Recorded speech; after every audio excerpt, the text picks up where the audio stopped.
Oh, geez, Rick, I don't get it. Why do some people make like $75,000 and end up rich, but other people make the same amount and they're totally broke? I mean, shouldn't they have the same money? Oh, wow, Morty. Wow. That's actually the dumbest thing you've said today, and you asked me earlier if mayonnaise was a gender. Listen up, because I'm only explaining this once. What you earn, Morty, is just one tiny, insignificant variable in the massive equation of wealth accumulation.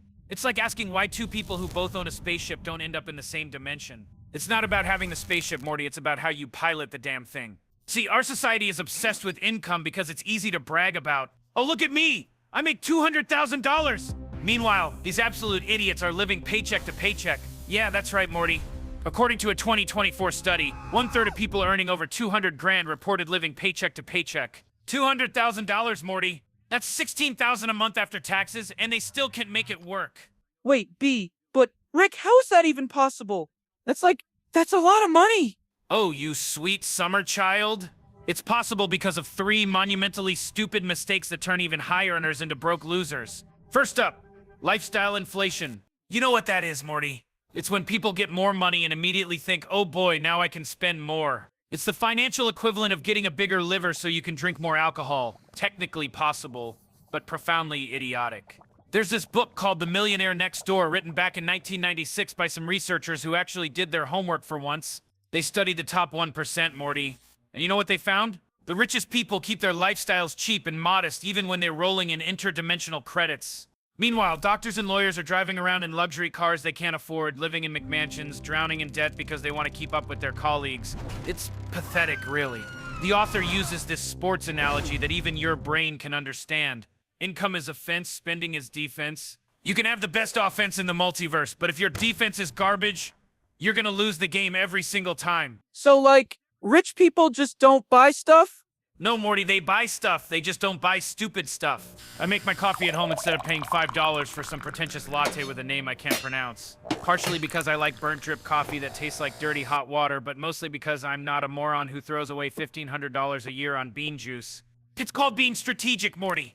Something you wouldn't understand because you spent $40 last week on a video game you played for 20 minutes. Second mistake, too much debt. Credit cards and loans are like portal guns for idiots. They let you live beyond your means without immediately seeing the consequences. Let me break this down in a way that might penetrate that thick skull of yours. Imagine two people, let's call them Graham and Humphrey because I don't care enough to be creative right now. Both make $75,000 a year. Graham's got $5,000 in credit card debt at 20% interest.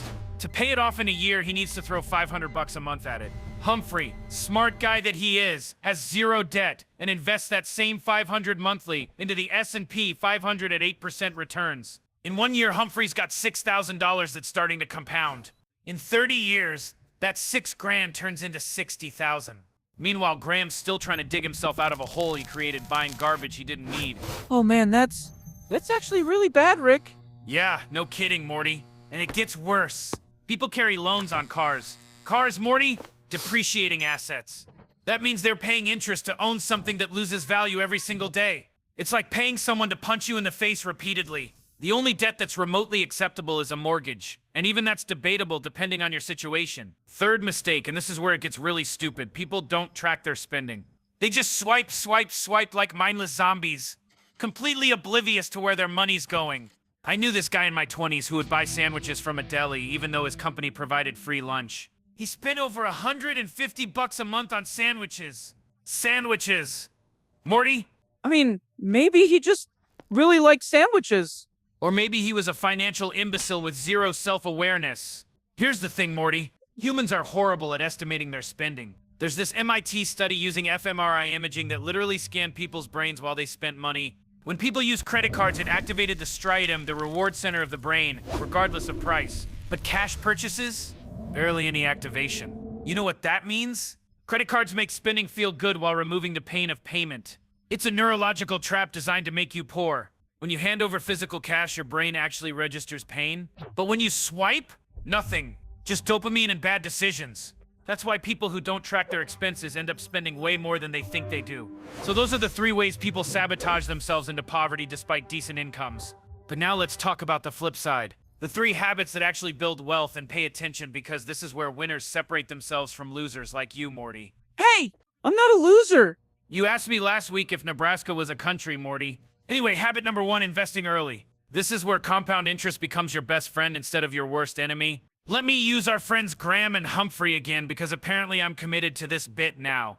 Humphrey starts investing at age 20. He puts away $2,400 a year for 10 years from 20 to 30, then stops completely. Graham parties through his 20s like an idiot, then gets serious at 30 and invests $2,400 a year for the next 35 years until he's 65. Who ends up with more money, Morty? Graham? Because he invested way more total money? Wrong! Humphrey only contributed $24,000 total, but Graham put in $84,000. Yet Humphrey still ends up with more money because of that 10-year head start. That's the power of compound interest, Morty. Time in the market beats timing the market. Einstein called it the 8th wonder of the universe, and for once that guy wasn't completely full of it. If Graham never invested at all, he'd have nothing at 65, while Humphrey would be sitting on over $600,000 from an initial investment of just 24 grand. That's not magic, Morty. That's exponential growth. It's basic mathematics that apparently nobody understands. Habit number 2, pay yourself first. Most people get their paycheck, spend everything on garbage, then try to save whatever's left over. Spoiler alert, there's never anything left over. It's like trying to fill a bucket with a hole in it, then wondering why the bucket's always empty. Instead, the moment you get paid, you set aside a percentage for your future self first. If you get $1,500 every 2 weeks, you immediately move $250 into savings or investments. That way you know you've secured your future before you blow the rest on avocado toast or whatever millennials waste money on now. I thought you said not to buy expensive coffee and stuff. That's the point, Morty. Try to keep up. These are tiny habits that seem insignificant but compound over time, just like the investments themselves. Every dollar you pay yourself first is a dollar that starts working for you instead of against you. And that brings me to habit number 3. Focus on assets, not liabilities. Wealthy people buy things that make them money. Stocks that pay dividends.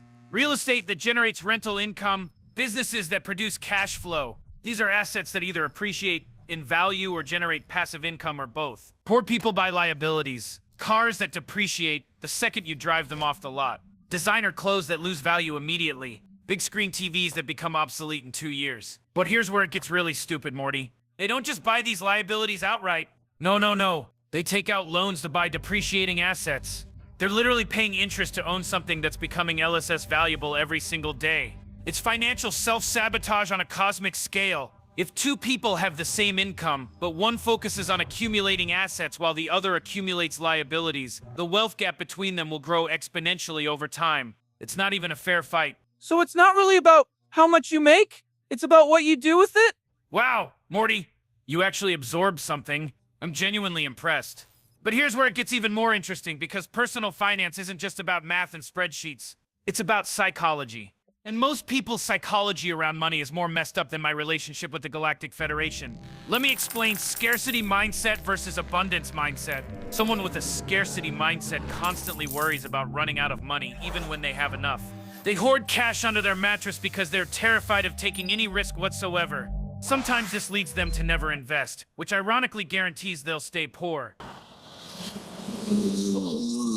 Other times, the stress makes them spend on short-term gratification just to feel better, which also keeps them poor. It's a lose-lose psychological trap. My dad came to America without money, lived through war and occupation, and developed this exact mindset. I don't blame him. His experiences created that neural pathway. But it stopped him from taking calculated risks and now prevents him from enjoying life even though he has enough resources. That mindset got passed down to me silently, and I've spent years trying to rewire it.